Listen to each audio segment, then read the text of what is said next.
না যাই ছাগলটি পেট বললো না নাই ছাগলটি নিয়ে আই গে পাইছি রে আজকে দুইটা মজার দুইটা আজকে নিয়ে আসলাম আজকে দুইটা মজার পাইছি দুইজন ওটা ময়নুল না ময়নুলি মনে তো হিরাই তো দেখা যায় ময়নুলি মন কয় না কি রাও দে ময়নুলি দেহি তো আইগে যায় শালা খারা হইস আজকে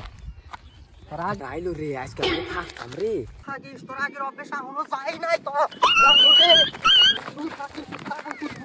ছাগলের বলে তুই কি করলি এত বেলা ছাগল বেকারে বসছো রে বেকারতে উদ্ধার করে নিয়ে গেছি কি দানা আছে বেবাইতে যাম করে গাছ কিনে দিতে নিয়ে গেছি ছাগল বেকারে বসছে না তুই বেকারে বসছিস কেন নিগা আমি কোনো বেকার করি না ছাগল খিলেবে নিয়ে গেছি ভালো করে কোষ আমি হত্যা করে খিলেবে নিয়ে গেছি ছাগল ভর্তি করে খিলেবে নিগা আনছে তো একটা কথা কইতেছি গলাটা সামনে কইতেছি ধরা সর কিবা করে ছুটাই গেল রে ধরা সর কিবা করে ছুটাই গেল রে হাই রে হাই কি করলাম রে এই সুযোগ আর জীবনে পাম না হাই রে হাই রে ছাগল দুইটা নিয়ে যাচ্ছিল রে এত কষ্ট করে পালছি ছাগল দুইটা রে